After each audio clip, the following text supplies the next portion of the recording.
రామాయణం అంతా విన్నాక రాముడికి సీత ఏమవుతుంది అని అడిగాడంట ఒక ప్రబుద్ధుడు. మనలో చాలా మందికి కూడా ఇటువంటి సందేహాలు వస్తుంటాయి. ఎన్నో పుస్తకాలు చదివాక, ఎన్నో ప్రసంగాలు విన్నాక మళ్ళీ సందేహం తలెత్తుతుంది. నా మనస్సు అంతా అల్లకల్లోలంగా ఉంది. ఈ మనస్సులోని మురికిపోవాలంటే, మనస్సు పవిత్రం అవ్వాలంటే ఏ సాధన చేయాలి? అయితే మనకే కాకుండా ఒక్కోసారి గొప్ప సాధువులకి కూడా ఇటువంటి సందేహాలు వస్తూ ఉంటాయి. ఒకసారి జైరాం బాటిలో స్వామి అరూపానంద మహారాజు అమ్మని ఇదే ప్రశ్న అడిగారు. అమ్మ, ఈ సాధన చేయడం నా వల్ల అయ్యేదేనా అని. అమ్మ ఎంతో చక్కగా దానికి సమాధానం ఇచ్చారు. నాయనా, సాధన అన్న, ఆధ్యాత్మిక జీవితం అన్నా అంత భయపడేదేముంది? శ్రీరామకృష్ణుల నామాన్ని జపించడం, ఆయన లీలలను స్మరించడం, శ్రీరామకృష్ణులను ప్రార్థించడం, ఇదే కదా సాధన అంటే. శ్రీరామకృష్ణులు అంటావా? ఆయన ఏమైనా పరాయివాడా ఏమిటి? ఆయన మన సొంతం.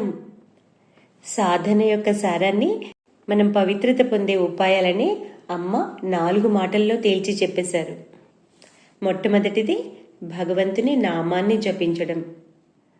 ఒక నిప్పురవ్వ కొండంత దూదిని కాల్చినట్లు జపం చేసే కొద్దీ మనలోని అశుభ సంస్కారాలు క్రమంగా నిర్మూలించబడతాయి. అందుకే అమ్మ జపాత్ సిద్ధి అన్నారు. ఆ తర్వాత లీలా స్మరణ. మనం ఏం తింటామో దాని త్రేణుపులే వస్తుంటాయి. భగవంతుని లీలా శ్రవణం ద్వారా, దాన్ని నెమరు వేసుకుంటూ ఉండడం ద్వారా మన ఆలోచన సరళి మారిపోతుంది.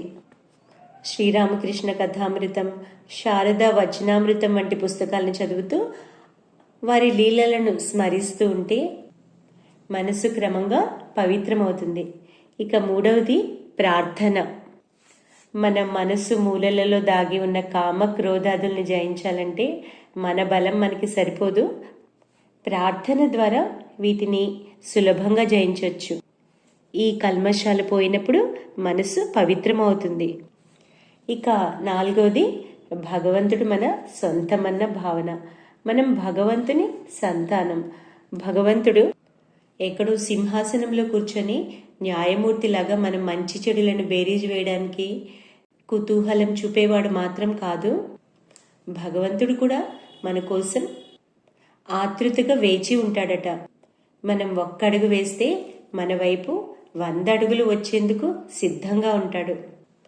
భగవంతునితో బాంధవ్యం ముందు మిగతా బాంధవ్యాలన్నీ ఎంతో తుచ్చమైనవి. భగవంతుడు మనవాడు అని తెలుసుకున్నప్పుడు ఆయన ప్రేమించడం సులభం అవుతుంది. మనలో ఆ విశ్వాసం దృఢపడాలి. శ్రీరామకృష్ణులు అంటారు, అమ్మ ఎవరైనా ఒక పలానా వ్యక్తిని చూపించి తన కొడుకుకి, ఈయన నీ మావయ్య అవుతాడు నాయన అంటే, ఆ పిల్లవాడు ఎంతో సహజంగా అతను తన మావయ్యని నమ్ముతాడు.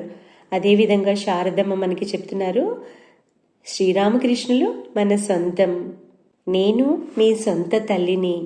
కనుక అమ్మ నేర్పిన ఈ 4 ఉపాయాలను, నామజపం, లీలా స్మరణ, ప్రార్థన, భగవత్ ప్రేమ, వీటిని పాటించడం ద్వారా మన మనస్సు ఎంతో సులభంగా పవిత్రమవుతుంది.